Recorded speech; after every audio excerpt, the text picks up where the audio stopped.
See, that's the devil. He trying to stop me from doing this, right? Nope. I'm gonna keep. I don't care if I fill up my phone. I'm gonna keep doing this, and until I'm finished. Until I feel like I said what needs to be said. But back to what I'm saying. This little boy been through too much, and he's not the only one. Not at all. I set up in this hospital. I set up in there for 2.5 years, day in and day out, watching babies in the NICU, watching parents in the NICU. I seen kids sleeping right next to my son's incubator. I seen their parents cry and break down. I seen babies pass away. And we got the nerves as people to just sit up here and be unappreciative about the life we have when you don't know what the next person going through. There's somebody out here that's definitely going through worse than whatever your situation is. Whatever it is, I can guarantee it. There's somebody out here worse. See, the problem is, a lot of us that are going through stuff or that have been through things, we have a problem with communicating. We have a problem with telling people what we've been through, what we had to deal with, because we so caught up in this whole prejudged stuff. Excuse my language. I don't care. I can give a damn what y'all think about me, because I'm not on here for me. This is about my son and all that he been through. Matter of fact, it's bigger than my son. It's about God, because ain't nowhere in the world my son would have made it. Matter of fact, ain't nowhere in the world I would still be sane and healthy and in my right mind if it was not for God. Just watching him. The people don't know. Do you know how I feel to sit up there and watch your baby in a hospital for 2.5 years? Do you know how I feel? Do you know how I feel? So have doctors come in and tell you, hey, call your pastor. Or we can send a chaplain in because it's about to be that time. Do you know how that feels? Some of y'all don't. Y'all don't know how I feel. You know how I feel to sit up there and watch your baby go through a major surgery, right? And come out and be all swollen, be in a coma for 10 to 12 days. He can't urine. They got all type of catheters in him trying to make him pee. And they even did Lasix, all type of stuff. I mean, it's just little stuff that we take for granted. It's people.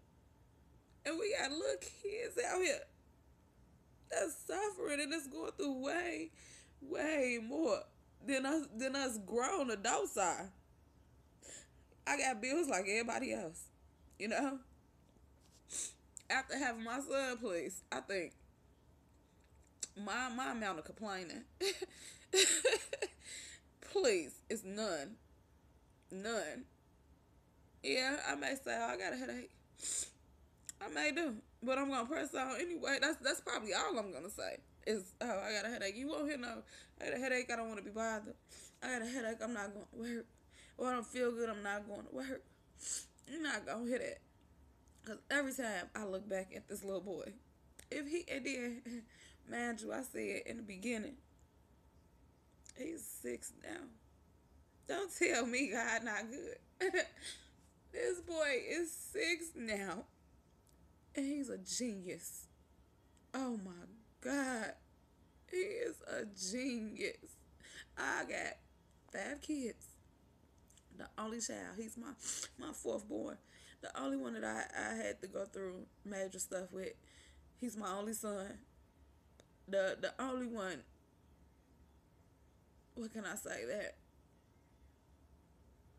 taught me what faith and prayer really was. He's that child.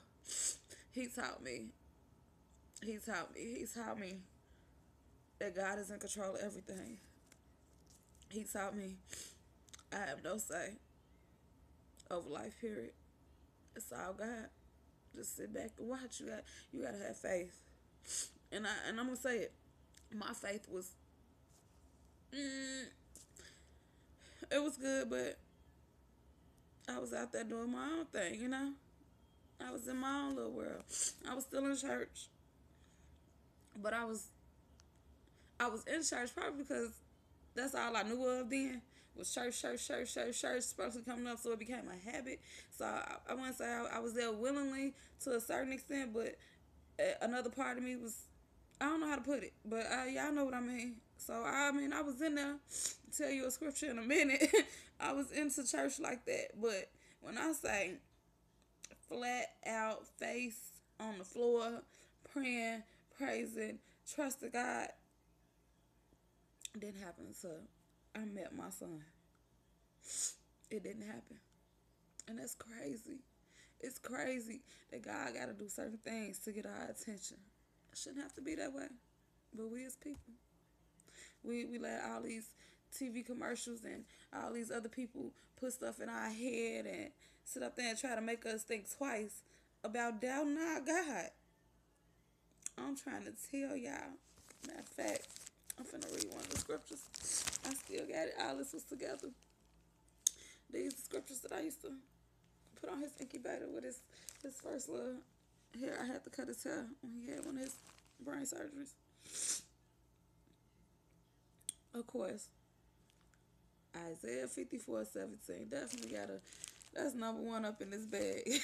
That's funny. No weapon that is formed against me shall prosper. None. That's just one.